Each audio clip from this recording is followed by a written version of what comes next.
Shalom, muita paz, muita luz, na luz da verdade, do real Messias Emmanuel Abdushim, o Senhor do Juízo Final. Ele é autor da Mensagem do Graal, na luz da verdade, obra em 3 volumes, que é editada pela Ordem do Graal na Terra, www.graal.org.br, pelo Movimento Internacional do Graal no Brasil,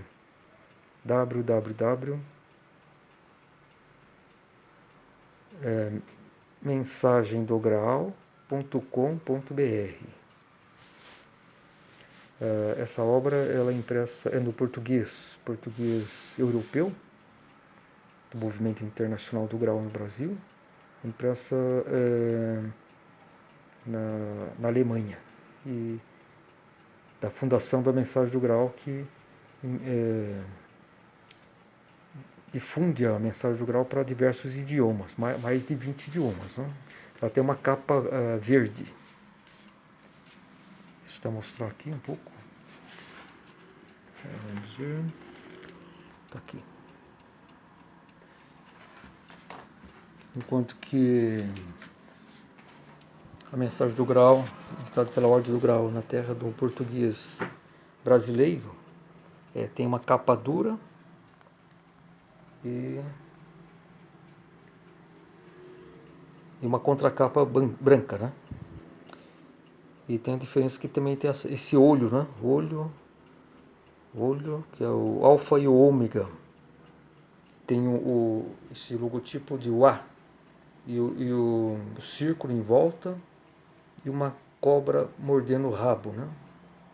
O alfa e o ômega, o início e o fim, na luz da verdade.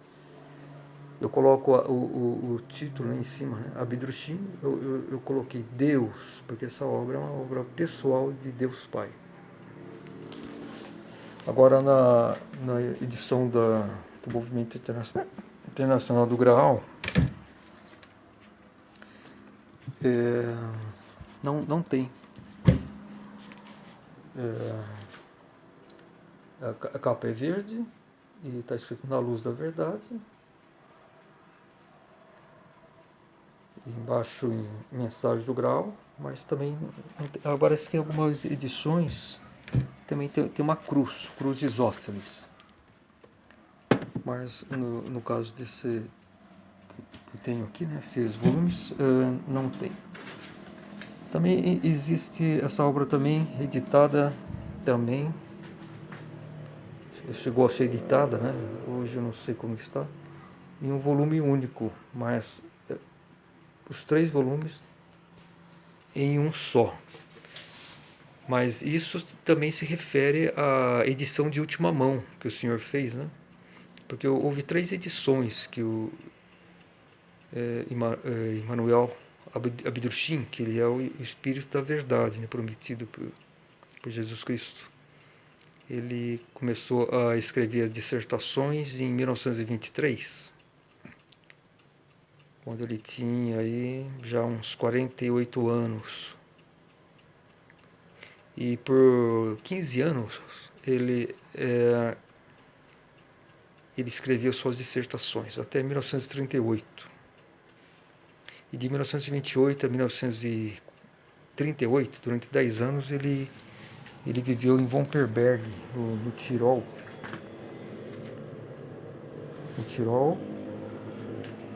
Até a colônia do Graal que ele tinha, ele ser tomada, vamos dizer assim, pelos nazistas.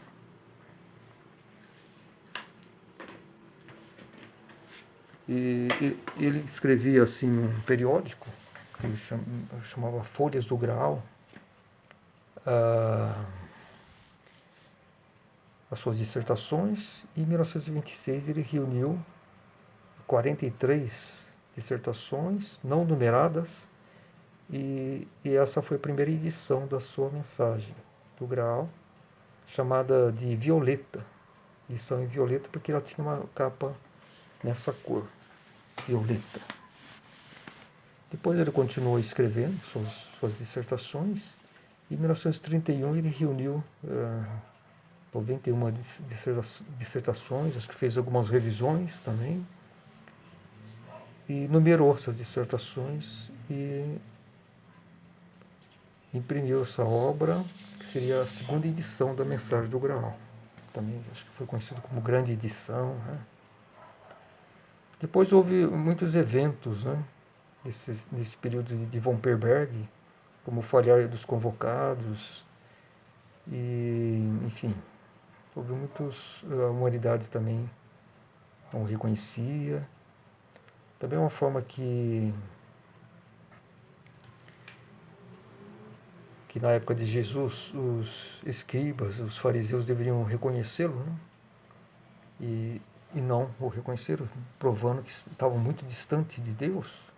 Da mesma forma, poderia-se dizer que a Igreja Católica seria, caso ela estivesse servindo à luz, ela teria que reconhecer o Filho do Homem, né? Aquele que iria esclarecer toda a criação, né? Aquele que traria o saber completo. Quando Paulo diz, né, nosso saber é limitado, mas quando vier aquele que possui o real conhecimento, né, sabedoria, tudo será esclarecido, né? Esse era o Espírito da Verdade, o Consolador, que é o Espírito Santo, é o próprio Espírito Santo, Emmanuel. Emmanuel tem um filho, Parzival, é o Rei dos Reis, que atuou no ápice da criação. E posso dizer também que Parzival tem um outro filho, né, que se chama, por sua vez, tem Abdurshim. Abdurshim vive no quarto plano da criação espírito primordial, na Ilha da Justiça. Fica ao lado da Ilha da Pureza e da Ilha do Amor. Nós não descendemos, né? Nossos espíritos não descendem do reino espírito primordial, mas sim do reino espiritual, que é uma consequência dessa criação espírito primordial, né? Ou seja, está mais distante, né,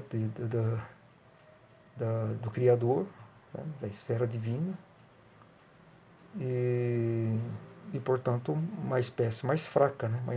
Nossa espécie é diferente, né? Vamos dizer assim, completamente diferente, porque não completamente, vamos dizer assim, mas é diferente, é uma outra espécie.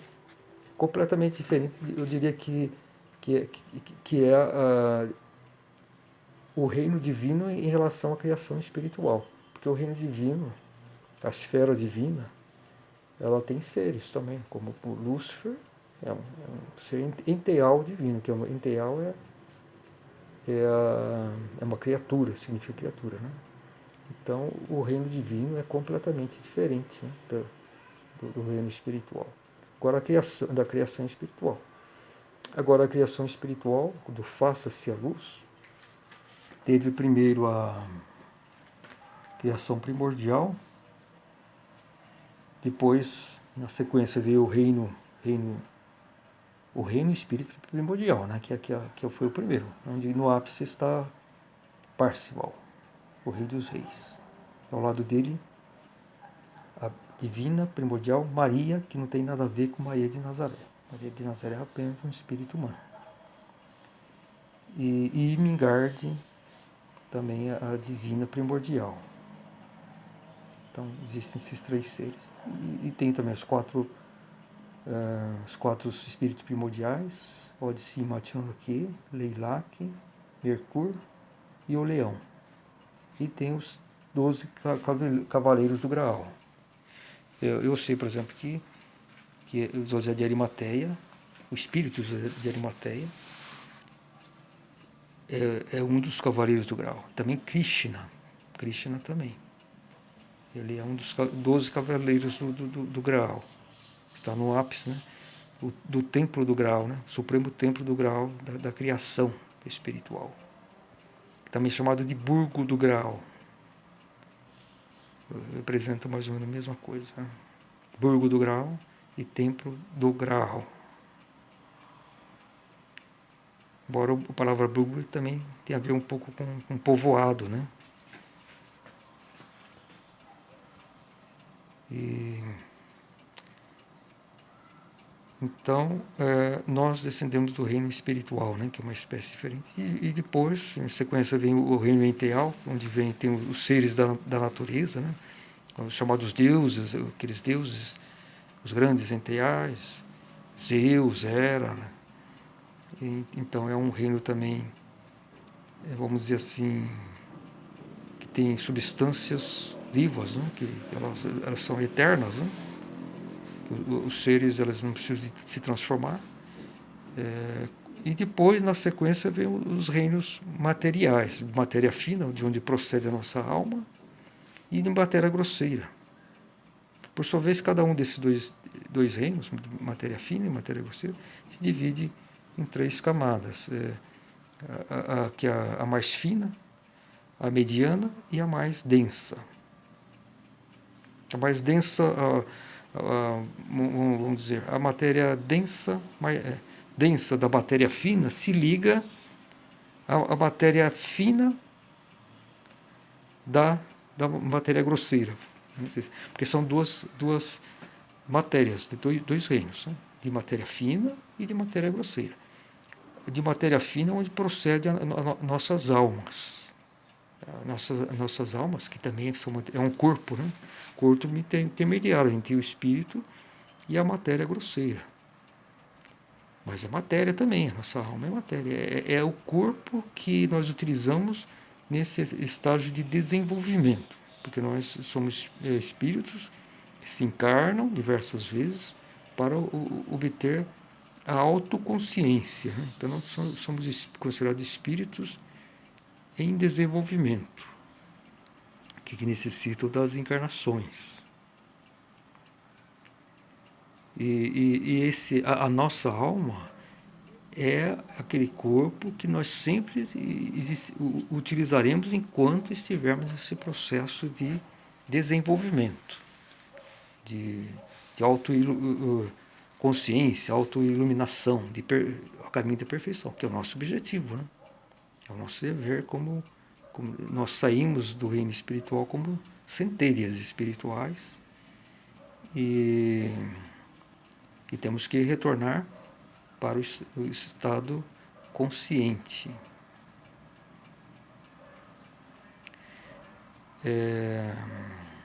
Agora, a matéria grosseira é uma espécie, vamos dizer assim, diferente da matéria fina. É de outra, muito mais densa, muito mais menos energética, né? Agora, por sua vez, a matéria grosseira também tem três camadas, igual à matéria fina. A parte mais densa, que é justamente onde estamos encarnados, a mediana, onde processam os nossos corpos astrais, que é o corpo astral, seria uma espécie de forma, porque a partir daquela, uma forma muito mais, de energia mais sutil, né? A partir dessa forma que nossos corpos materiais podem se formar, quer dizer, se constituir. Por isso, quando a pessoa sofre algum acidente, corta uma mão, enfim, perde uma mão, um braço, enfim, ainda sente cócegas, né? Porque o corpo astral ele demora um certo tempo para tomar a forma daquele membro que faltou no corpo, físico. Então ela se forma antes, porque é preciso primeiro os nossos corpos astrais, a alma, né? Vamos supor, a alma desce, sai do reino de matéria fina e entra no reino de matéria grosseira. Mas primeiro ele tem que se revestir das matérias que constituem a matéria grosseira, como a parte mais fina e a parte mediana. A parte mediana são os corpos astrais. Agora, o corpo astral, na minha opinião, é a constituição que os astrônomos identificaram, né, no universo, que é a matéria escura, matéria escura. Isso já foi identificado, acho que já por volta talvez É algo meio antigo, né, que foi identificado esse tipo de matéria. Talvez 1930, por aí. Foi o primeiro estudos que identificou no universo que existe uma matéria escura, mas ainda não se sabe a origem, né? Na minha opinião, a matéria escura é a consistência dos nossos corpos astrais. Porque é material, mas ela não possui a gravidade, ela fica alheia à gravidade. Isso é o mistério. E tem os buracos negros, né? Que é aquela parte do centro da galáxia, geralmente, que tem aquela concentração que é uma gravidade imensa. Mas temos que entender que os enteais, seres enteais, estão lá no centro da galáxia, onde está aquela força magnética para que toda a galáxia, todas as estrelas possam girar naquele centro. Então, os deuses, na minha opinião, a matéria que eles têm, né, eles não se encarnam, não têm corpo físico, mas o corpo mais denso que eles usam, principalmente esses seres que estão mais próximos de nós, gnomos, esses elfos das árvores, ondinas das águas, né? Fadinha das flores, elas têm uma densidade mais próxima de nós, que eu acredito que é essa matéria grosseira mediana, que é da mesma constituição dos nossos corpos astrais. Agora existe, também foi identificado mais recentemente, a energia escura, né? Astrofísicos identificaram coisa recente, me parece que há uns 20 anos atrás, mais ou menos, porque houve um grande mistério com o estudo do universo. É a seguinte questão, que se fala do Big Bang, né? Que teria ocorrido há 13,8 bilhões de anos. Mas, devido a essa expansão, né, se existisse apenas a matéria física que nós conhecemos, né, que nós estamos inseridos no plano físico, o universo já teria parado de se expandir. Já teria parado de se expandir, porque quando há uma explosão, naturalmente, né, há aquele impulso inicial muito intenso, depois conforme vai se distanciando, vai perdendo a força e pode dizer que vai até se retroceder. E se notou através daquele efeito Doppler, né, das ondas magnéticas, que o efeito Doppler que aparece no espectro, né, a cor de um polo, a cor azul, e do outro a cor vermelha. Então, se identificou que quando aparece um determinado astro, aparece com a cor vermelha, é sinal que ele está se distanciando de nós. E quando predomina a cor azul, significa que está se aproximando de nós. Então, a grande maioria de todos os astros de galáxias, né, que se pode observar, estão se distanciando de nós. Então, se verificou que o universo está em expansão. Agora, por exemplo, Andrômeda, que é uma galáxia maior do que a nossa, né, Via Láctea, que está no nosso grupo local, que reúne umas 20 galáxias, mais ou menos. Andrômeda está aproximadamente 2 milhões de anos-luz de nós. Mas se verificou que ela não está se afastando, está se aproximando. Coisas que diz daqui não sei quantos tempo, talvez 1 bilhão de anos,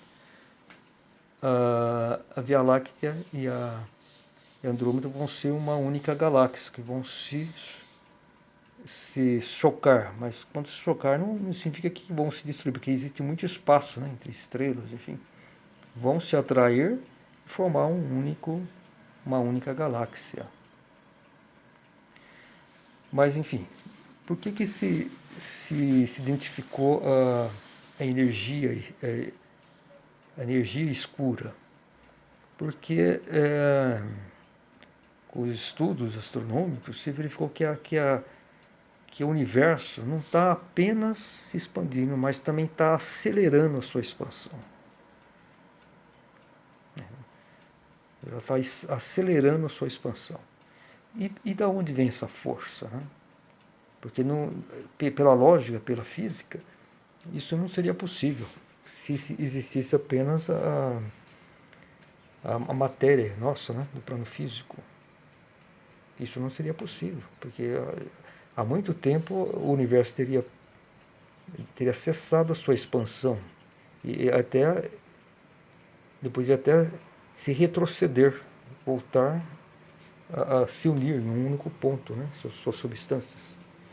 Mas se verificou que ele está se expandindo. Então, disso foi chamado, identificado, a energia escura, que é uma energia predominante, né, no universo que induz, né, força a expansão do universo.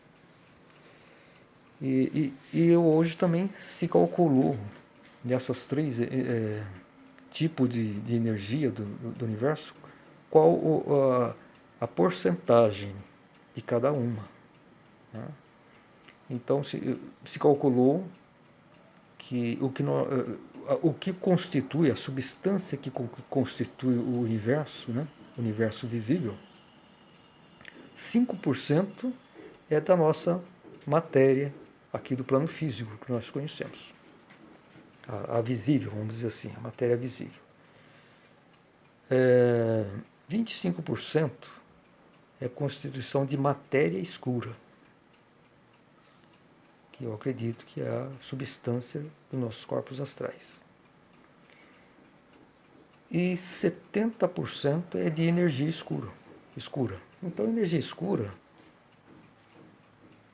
me parece que é uma força que tanto pode ser da parte tênue, então fina da matéria grosseira, porque são três partes, né, que constituem a espécie, né, de matéria grosseira. São três camadas, vamos dizer assim. E então pode ser a mais fina.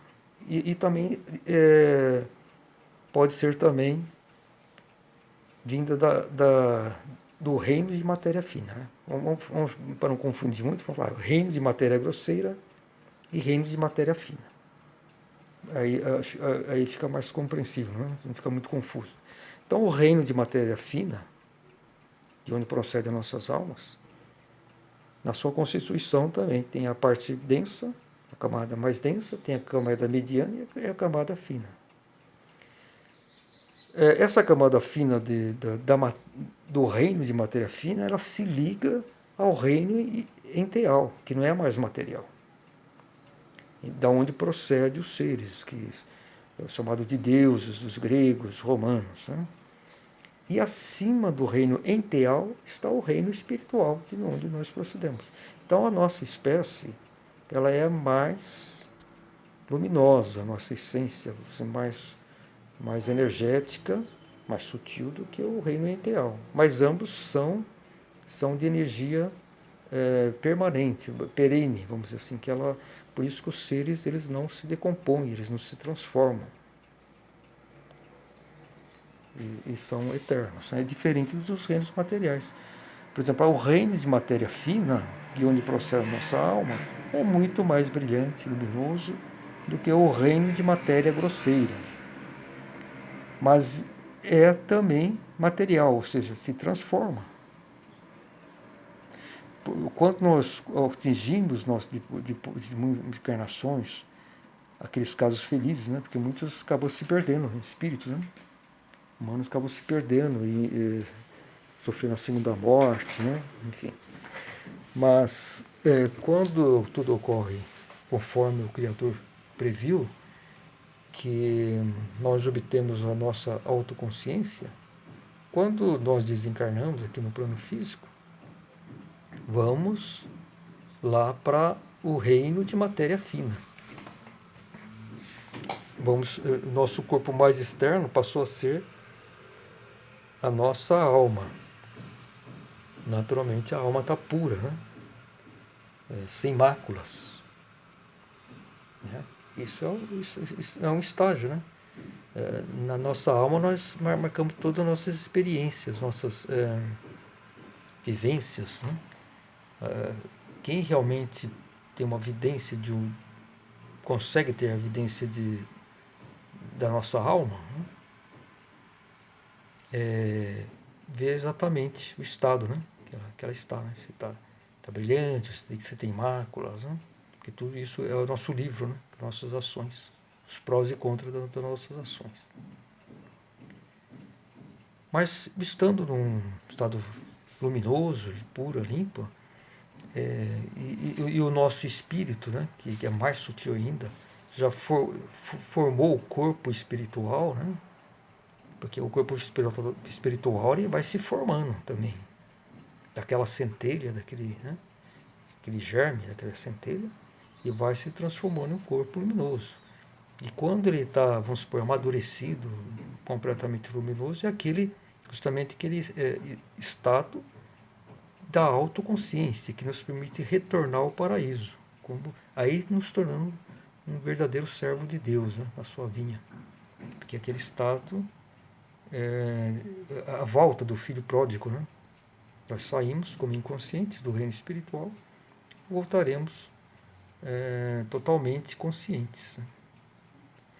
Mas então, ao desencarnarmos, esse estado pode ser atingido aqui no plano físico mesmo. Né?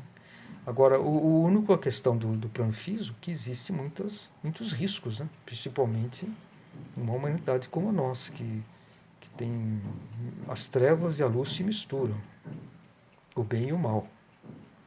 Então o risco é sempre grande. Daí os convocados, enfim, o raciocínio, né? Do pecado original, o raciocínio, a prevalência do raciocínio na humanidade, em detrimento à intuição, que tem por sede o cerebelo, né? O pequeno cérebro, deveriam ter tamanhos iguais, né?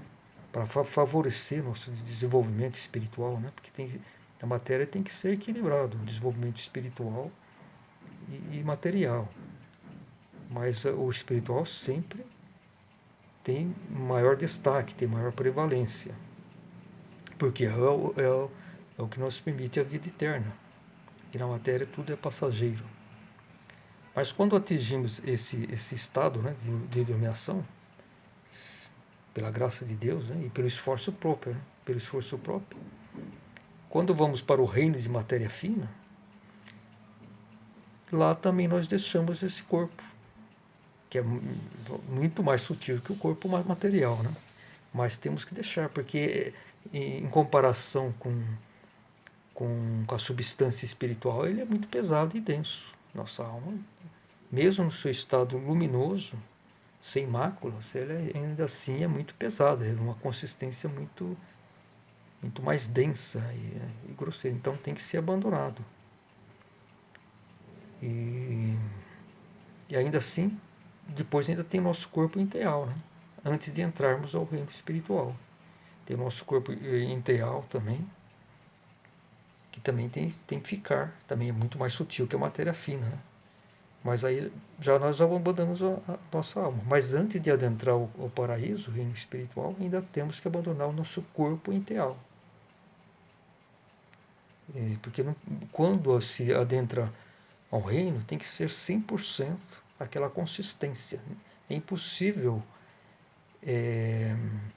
nós adentrarmos ao paraíso com uma partícula que seja do corpo integral. Da mesma forma que para entrar no reino integral, né, de passagem, né, a nossa passagem na ascensão ao paraíso, não podemos deixar nenhuma partícula de matéria fina da nossa alma. Tem que ser 100%. Por isso que tem essa questão também da reencarnação de Cristo. Esse engano de supor que o corpo material de Cristo se transformou em espírito, né? Não. Para ele ascender, a ressurreição, o corpo espiritual ou de matéria fina, ele teve que abandonar completamente. Então, quando ele aparecia lá para os seus discípulos, né, após 3 dias, ele estava 100% com o seu corpo, ele estava com a sua alma, né, já estava com o corpo de matéria fina. Ele, através da sua vontade, ele se tornou invisível, né? Mas também os discípulos só poderiam interagir com ele ou enxergar com seus olhos também de matéria fina, né? De matéria fina, porque entra em atividade pelo magnetismo, né? Pela vontade de Cristo, né? Quando Tomé toca no corpo de Cristo, na verdade, é o corpo de matéria fina de Tomé que toca no corpo de matéria fina de Cristo, que ele está usando, né? Que ele passou a usar, que é o corpo mais externo de Cristo, é o corpo de matéria fina, da alma, né? Para sermos mais simples, né? Para ter compreensão. Então, o que as pessoas estão vendo, os discípulos, estão vendo a alma de Cristo, né? Aquele corpo que depois que ele abandonou o corpo físico, passou a estar com aquele revestimento da alma, né? Aquele corpo que passou a ser o mais denso externo de Cristo. E que nós temos, naturalmente, nós temos dentro, quando se encarna, estamos trazendo tanto nossa constituição espiritual, anímica de nossas almas e física. Então é impossível que o corpo terreno de Cristo tenha ascendido para o reino de matéria fina, né? E na ascensão de Cristo ele vai abandonando os seus corpos, né? Até chegar ao Pai, né? Que é o reino divino, né? O reino identeal. Então é isso, é impossível. Por isso que as pessoas, por falta de reflexão, enfim, até caem na crença cega, tem essa mal interpretação, porque eles supõem que o corpo de Cristo desapareceu porque ele se transformou em espiritual. Não tem nada disso. O corpo de Cristo existe e, vai ser encontrado. Eu tenho teoria sobre isso. Shalom, muita paz, muita luz.